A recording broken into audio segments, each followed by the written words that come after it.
Somebody asked Jake if you would share your testimony and maybe just like an abbreviated version of your testimony and maybe even include in there what you're doing right now, like what you're working on. Really abbreviated. I mean, some people think I look a little scary because of the tattoos and I'm a little aggressive. So they're like, he must have been in drugs or on jail. And I've literally never had either. So it's like, I got my first tattoo when I was 32. So it was like, so even that is like a little off. So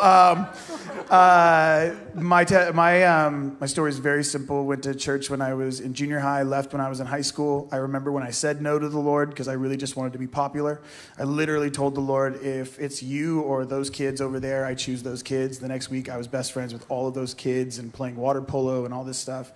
Walked away until the end of my high school career, went back to church to youth group. This is very abbreviated. Started my first business when I was 15 out of my parents' garage, doing art, doing large murals. Interviewed for Disney when I was 17. And that was like my career path. I wanted to be an animator. I wanted to do character design, all those things.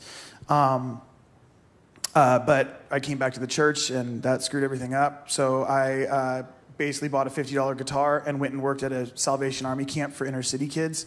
And 2 weeks into the camp, the worship leader left in the middle of the night with a note that said, "This place sucks."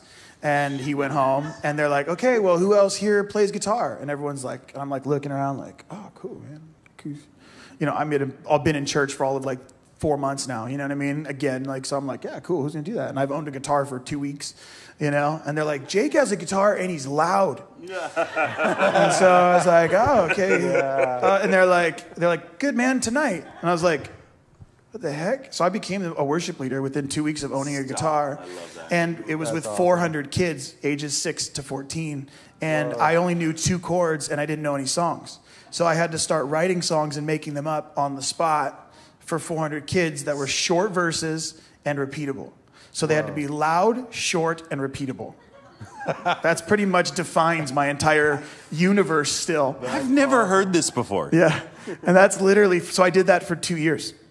Yeah, so the first 2 years, that's what I did. So I literally am, there's no like sound system.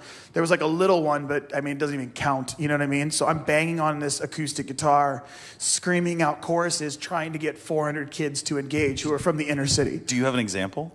I don't even remember at this point. God, I wish I did. I think it's like super, it was really silly stuff because it was like, I'm trying to get them to engage. And then, I came back, did interned at a youth group. Then I went and that youth group, I worked with the college group. College group was 40. It turned from a group of 40 to a church of 600 in like 4 to 6 months, like immediately, all new salvations out of a Baptist church. And it was all started with a service where they're like, you guys will know this. It's like, where the youth group takes over service. It's like, and this weekend is youth weekend or whatever. This was college weekend, but we didn't do it normal. I was like, well, let's build a set with like this giant armchair. And we had this whole discussion about where people are at and they're having a hard time in their faith. And it's like, really if we just address God with how we actually feel, then it would probably mean a lot more, whatever. It was very simplistic. I knew nothing, whatever. So we decided to build a service around an old 80s XTC song called Dear God. The song ends with, "I won't believe in heaven or hell, no saints, no sinners, no devil as well, no pearly gates, nor thorny crowns. You're always letting us humans down. And if there's one thing that I won't believe in," and then this little kid says, "It's you." He's sitting in like an armchair, like the movie Exorcist, with like this buzzy TV with this one light. And it ends with, "If there's one thing that I won't believe in," and this little kid goes, "It's you." And the lights go out. And we just leave it there for like 3 minutes. And this is a Baptist church. This is like crazy. And the guy who we ended up planning a church with, he gets up on stage and he says, "If you would be honest with God and tell him this is how you feel, he might actually finally meet you and save you." Dude, the altars were flooded. Like, it was, the church just saw this massive, like, okay, yeah, I can do that. I can tell him that I don't believe any of these things and he'll meet me there. Oh, dude, I didn't know I could do that. I thought I had to pretend I know everything. Dude, it changed everything. So for every month, for 6 months, I built entire new sets, did the entire services on Sunday nights. I learned how to weld. I learned how to make costumes. I learned how to do makeup design. We learned how to do lighting. I learned how to do everything. And I basically could build small productions every weekend. So we'd rewrite, or every month, and then that turned into every weekend. You know, you're in your 20s, so you have like all the energy in the world, you know? So I wrote 4 musicals. I mean, we did I could just go on and on. For 8 years as doing that, we saw massive amounts of what we would call revival, but it was not in the context of what we understand. We were seeing brand new salvations every single week, hundreds and hundreds of people getting saved. Like it was, and it was not transfer growth. So what we're dealing with, like hundreds of new believers who don't know anything, and their lives all look like train wrecks shoved into a room trying to do this together. And it was awesome. It was the most dysfunctional fun I've ever had in the church ever. So long story short, to wrap up this, what ends up happening, which part of these you guys know, is so my daughter gets diagnosed with cerebral palsy at 15 months. And what ends up happening is that leads me to questioning everything, because within 2 weeks, what happens is Geneva gets diagnosed with cerebral palsy. My wife is 6 months pregnant at that time, and they tell us based on a test that our son is going to be born with Down syndrome.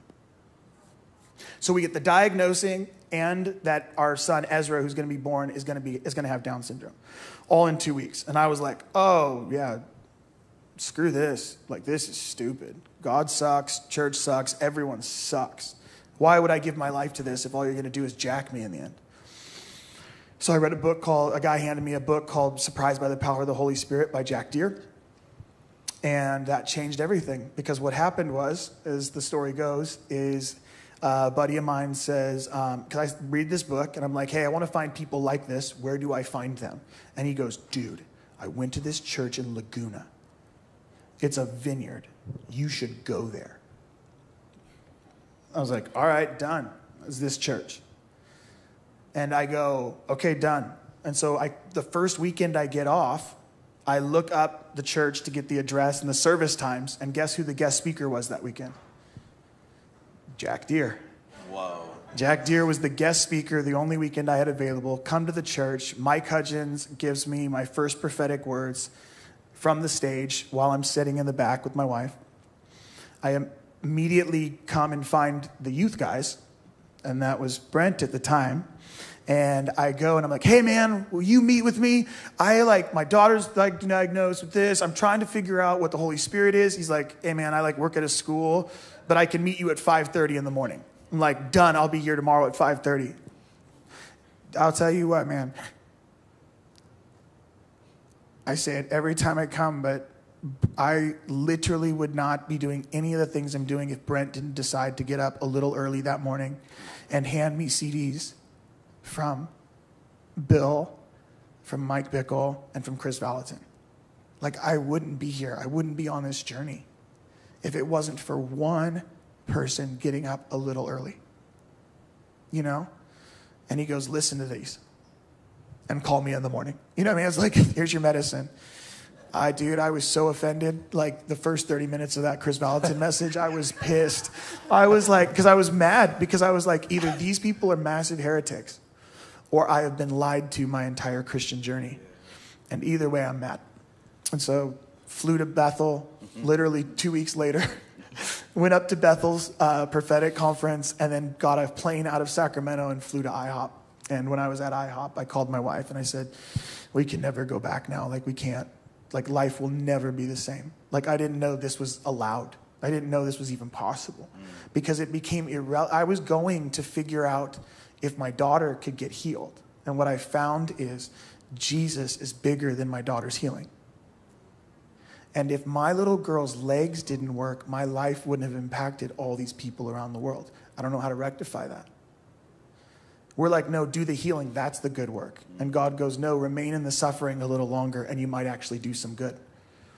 If you want the biblical version of that, the jailer's family with Paul and Silas, the jailer's family gets saved. 3 generations. His in-laws, his wife, and his kids all get saved. 3 generations get saved because when the doors fell open of the cells and the chains fell off, they decided to stay a little longer. And I think sometimes we'll do more good staying a little longer in our pain than we will declaring God's goodness and running out. And so for us, it was like, that actually was what just happened. Like, we're like, this is irrelevant. I've seen cancer fall off bodies. I've watched people get out of wheelchairs. We've seen all that stuff. Deaf hear, the mute speak, blind see, all of those things. But I still go home to a daughter whose legs don't work. And that is Christianity in a nutshell. That is the truest expression of Christianity. Life and death in the same hand. Not in two hands. See, we want death and resurrection in two hands. So we do this and then we do this. They're in the same hand with the same God. And my entire testimony is based on the fact that it didn't work out the way I thought. And that is okay. And it's honestly not just okay, it's beautiful. And so the verse I even say over my daughter every day is, altogether lovely, altogether beautiful you are. Song of Solomon. There is no flaw in you. There isn't. There's literally no flaw in her, So it's like that has been our journey that led to Jesus culture, that led to all the stuff we've done, which is honestly the least important stuff. Like the major stuff that we've been able to be a part of is all behind the scenes. I'm telling you, and I'm sure Will could say the exact same thing. The stuff that's really mattered over the last 22 years of doing this stuff, being in full-time ministry for 22 years, is the stuff that we've seen behind scenes with lives actually transformed, yielded people, leaders, and families just saying yes. And then walking out that yes for 10, 20, 30 years.